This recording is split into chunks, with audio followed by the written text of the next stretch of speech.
know India is the 6th largest electricity consumer in the world? Meanwhile, about a quarter of our 1.2 billion population does not have access to electricity. As the demand outstrips the supply, the remaining population is left to deal with regular power cuts, something that unfortunately most of us are all too familiar with. But as this show has proven before, out of challenge can come opportunity and innovation. Can India's blackouts take us towards a renewable future? Will we see a time when there are zero blackouts and zero dark villages? I am here on the terrace of ONGC residential complex in Mumbai. They are one of the first companies to install a hybrid solar system of both solar and wind within the city of Mumbai. From here, I bring you this episode which will take us towards India's journey on the path of alternatives. We will investigate individuals and companies who are exploring renewable sources for uninterrupted, clean, cost-effective energy.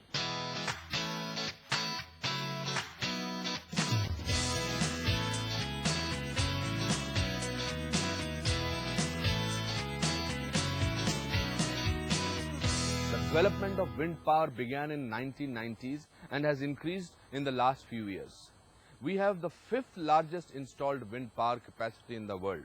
Indeed, in locations where the wind blows consistently, nothing equals the dependability of wind energy. How can wind farms become a feasible energy source? Can you really save money by using this energy? Mytrah Energy India Limited provides answers to all such queries. It's one of India's fastest growing independent power producers with a focus on developing wind power. Flutter, rustle, fastest growing independent power producers with a focus on developing wind power. flutter, rustle, sweep.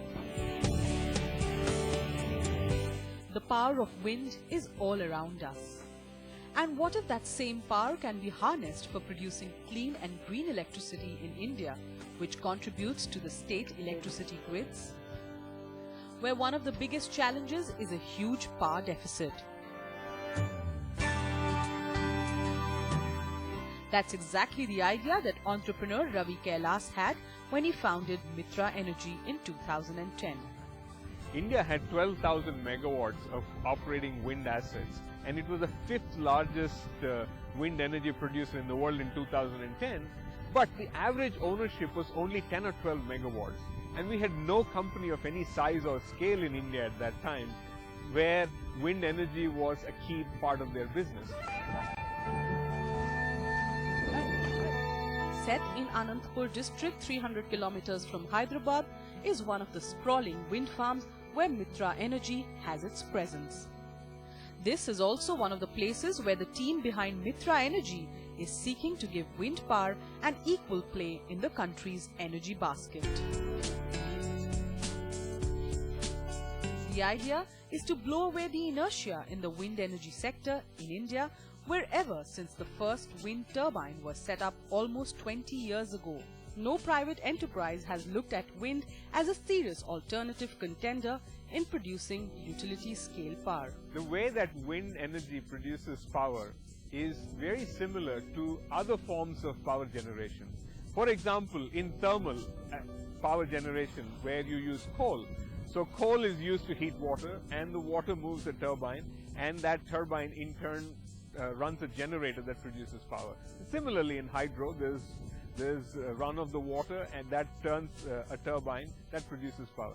Similarly, in wind energy, the wind blows the blades around, and it is connected to a generator that produces power. Each of these turbines that you see behind me produce about 2 megawatts of power. So we are talking of a very large production capacity for power.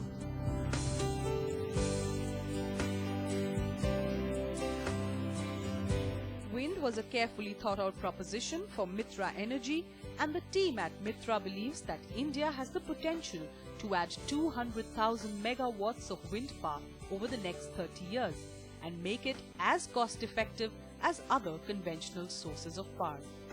If you look at wind, the impact on the environment is minimal. The cost of producing power from wind is actually very competitive to virtually every other source of power, including that of coal. And if you're looking at the potential, India has a potential of 200 gigawatts of wind power. To put that in perspective, India has a total operating capacity of all forms of power today set up over the last 50 years of 200 gigawatts. So we are talking of almost a one-to-one addition simply with wind power. So it's a significant mainstream source of power.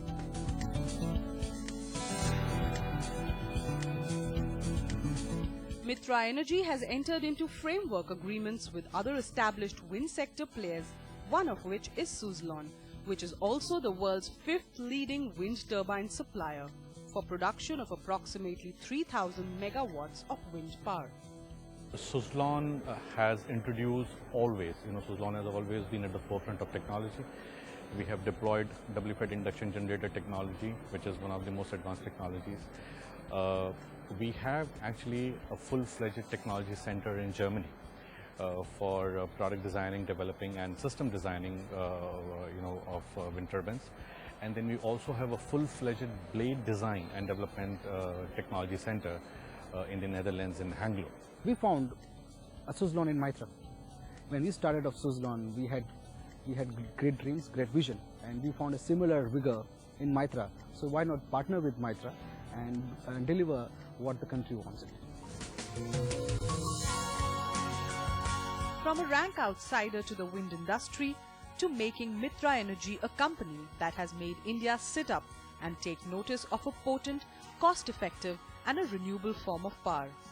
Ravi Kailas believes that it's the little things that count in painting the planet green. I think we should aspire towards a zero carbon footprint. We chose to call ourselves Mitra Energy, not Mitra Green or Mitra Renewable or Mitra We Will Change the World Limited. So we believe that every company can aspire to build an enterprise that has low impact on the environment and make it as a part of your daily life. It is not a special objective in itself. It's no doubt that we live in a land of ample sunshine. In fact, India receives more than 300 days of clear sunlight. It seems that if it were up to the sun, our energy concerns would be minimal. In more ways than one, the future would look brighter. India's ambitious mission to drastically boost solar energy capacity over the next 12 years has prompted companies to increase solar panel production. One of the key players in this field is Moser Beer, which is powering up villages through its photovoltaic solutions.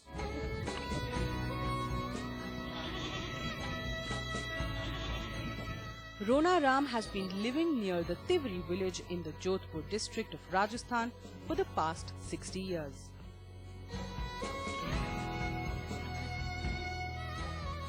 The head of a large family, he raises cows and goats and also has a small plot for farming.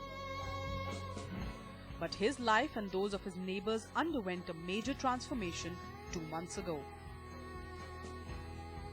दुकान से रहे कई बरसों से रह रहे कोई बिजली पानी नहीं है अब 2 महीना हो जाए बिजली आई है और हम तो खुशी है बिजली आई दिन अच्छा आराम है फायदा ये इसका लाइट है तेल है वो मतलब केरोसिन नहीं चाहिए है बहुत फायदा है बच्चा पढ़े है मेरा नाम सुगना राम 6 क्लास में पढ़ते हूँ जी 12 वर्ष का मैं हूँ घर की बिजली आ गई है रात के में पढ़ते हूँ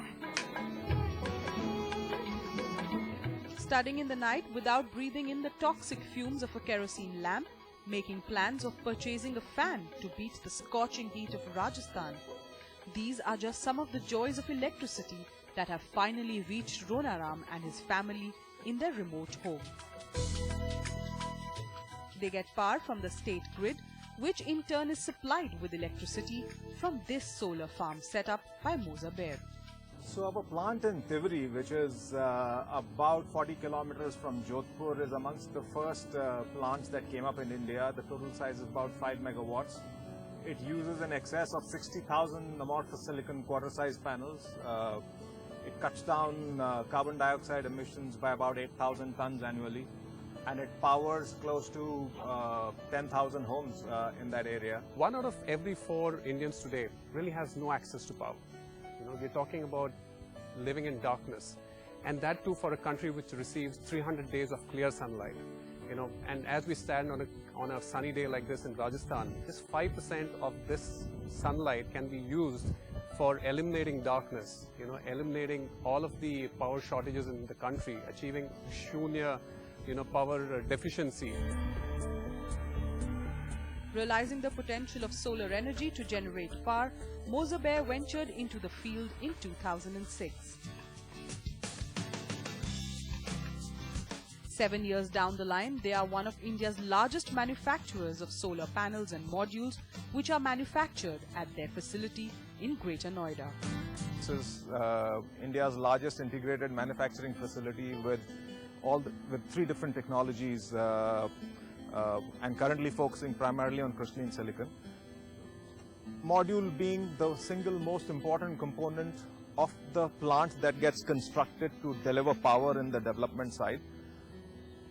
The panel becomes very important. So we are India's largest manufacturer, and that's the facility that you see where we are manufacturing these panels. So the plant that you see here, which is right behind me, in front of me and on my right, is firstly the only solar manufacturing capacity in the world which has been rated 3 times in a row 5 stars by TUV on quality processes and procedures. Mozaber modules are specifically designed to generate optimum energy from sunlight and can withstand the roughest of conditions. The modules use high-efficiency multicrystalline silicon solar cells.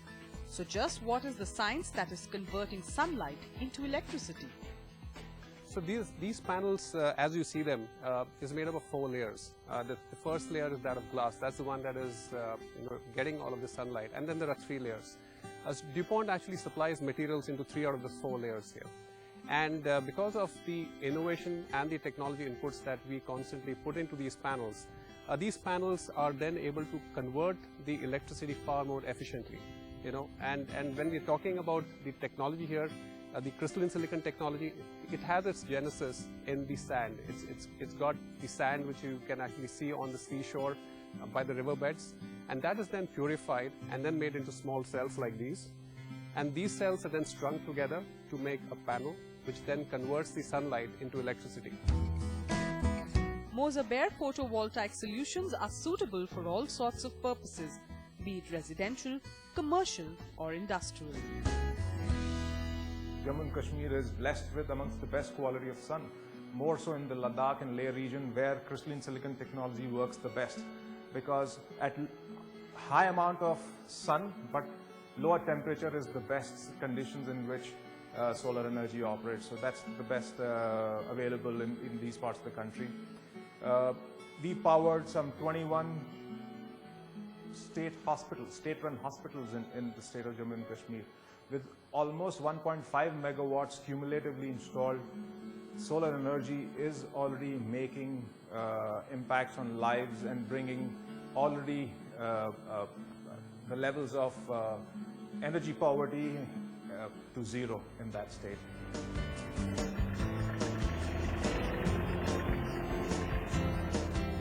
As one of the top renewable sources of power, safe and clean, solar energy has enormous potential to resolve the energy crisis in India. Here we are talking about 1 in every 4 Indians today having no access to power, and here you have an infinite resource which is in abundance, which has that ability to eliminate darkness and have 0 villages with no power cuts any time of the day. So we're talking about bringing that smile back into that child's face when the child reaches out and switches on that electricity and has that light coming on at his house. If sun and wind can be the primary alternative sources, then biomass energy could be equally resourceful. After the break, we will take a look at how biomass plays a vital, if unexpected, role as an energy source.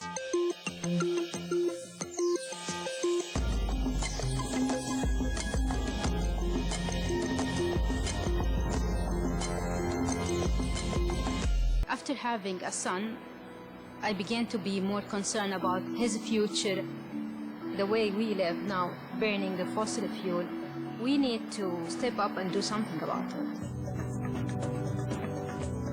Mazda, for me, is like no other project in the world. The idea of the city itself was to be carbon neutral. The architecture is based on old Arabic cities. The narrow streets are very important to keep out the sun during the day. At the moment, we're testing the personal rapid transport. It's a driverless electric vehicle, and it's powered from our solar farm. We kind of living in a laboratory, and we know that, but we're happy because this is what we want the world to be in the future. When the solar field was built, we chose the Suntech panels. A great number of the components are manufactured by DuPont. For us, it's about picking the people that are on the leading edge of technology. There are two key DuPont materials in this panel, the photovoltaic paste and that polymeric sheet that provides longevity and reliability. We're currently consuming about 40% of the total energy that we're producing, which is just incredible. Suntech and DuPont are working very closely to develop the next generation of solar modules. There's enough solar energy coming from the sun in a day to be able to provide enough energy for the world for an entire year. So solar power has a core role to play in being part of the solution for our clean energy future. We are just a few years away from the cost of electricity generated by PV is going to be lower than the cost of electricity generated by fossil fuels. Mazda needs to be replicated for the benefit of everybody, really, but we would like to be the Silicon Valley of clean technology. We're already changing the future. We're already part of the solution.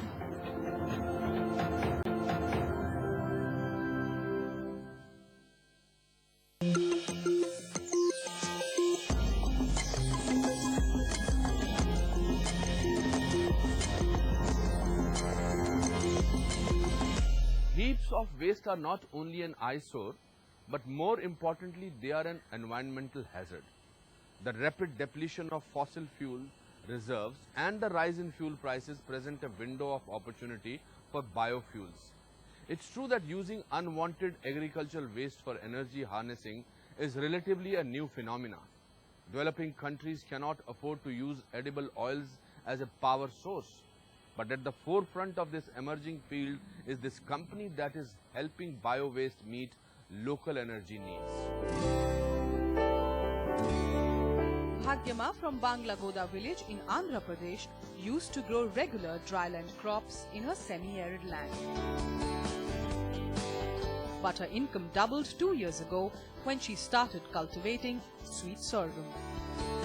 20 టన్నుల సొప్పు వచ్చింది. ఆ సొప్పు పశువులకు వేస్తే పాల దిగుబడి ఎక్కువ ఉంది. సంవత్సరానికి ఒక సంవత్సరం 12,000, ఒక సంవత్సరం 15,000 లాభం వచ్చింది ఖర్చులును. ఇప్పుడు నా తోటి వాళ్ళు కూడా దీన్నే సాగు చేయాలని ఈ స్వీట్ సర్గాన్ని సాగు చేయాలని అనుకుంటున్నారు.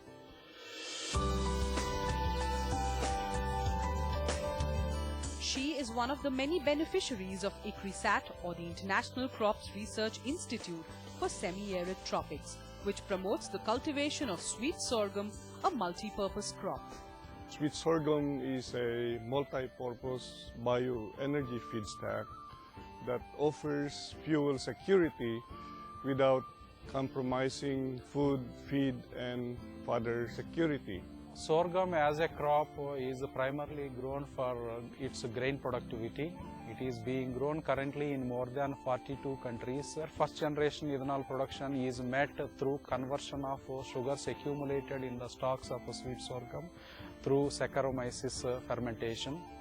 And another aspect, another area recently emerging is conversion of biomass of sorghum to biofuels like bioethanol and biobutanol. As petroleum reserves fall and fuel prices rise, ICRISAT has been focusing on agriculture to fulfill both food and fuel needs.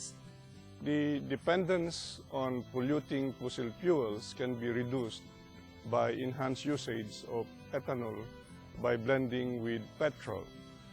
This not only helps the countries like India, which depend on crude oil imports by 80%, but more importantly, minimize pollution in a sustainable and eco-friendly approach. So why exactly do we need so much ethanol? It's one of the best tools to fight air pollution from vehicles when blended with petrol. For meeting 10% blending requirement, India requires 1.7 billion liters of transport-grade ethanol, but only 0.5 billion liters is available today. Hence, India need to import about 1.2 billion liters of ethanol. The ethanol produced from the sweet sorghum juice is distilled further to get ethanol that has 99.6% purity. Only then can it be mixed with the engines in vehicles. Once the plant reaches physiological maturity and we harvest manually the feedstocks by cutting the stalks at the ground level, okay, with normal sickle as you practice in a sugarcane crop.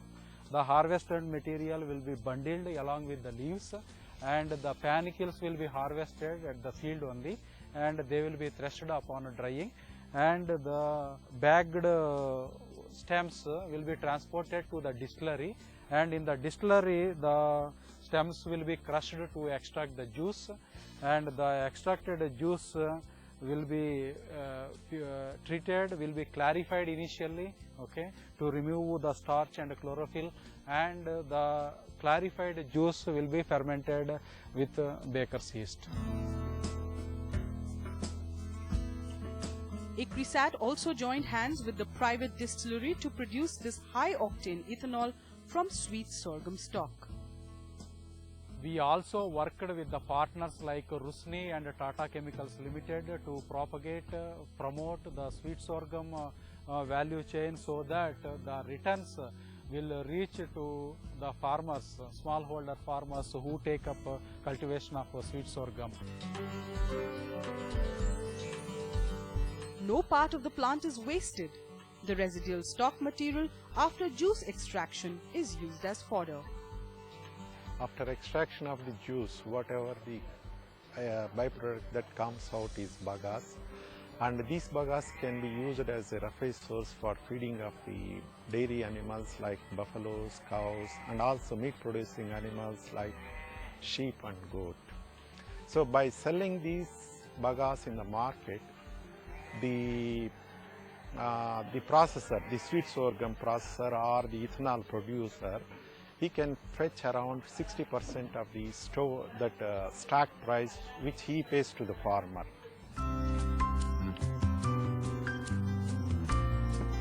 A win-win situation for the farmer as well as the petroleum industry.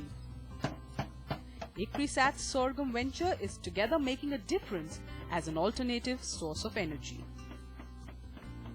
We have the mission to pursue zero poverty, zero hunger, and zero environmental degradation.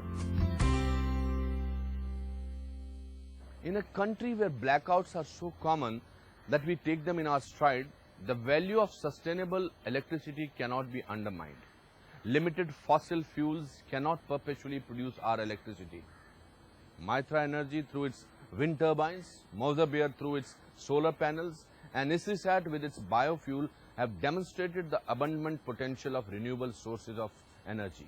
These are companies who in their quest for zero darkness are paving the way to minimal carbon footprint as well. This show is all about making a difference. If you have an innovation that has the power to impact India, do write into us at this email ID, powerofshunya13@timesgroup.com. Until next week, it's me, Anupam Kher, saying goodbye. Next week on The Power of Shunya, we take a look at a company that is utilizing electronic surveillance to provide zero risk to human life. A fire-resistant technology that is enabling zero fire hazards in skyscrapers. And an innovator who is aiming to provide safety by achieving zero risk of theft and counterfeiting.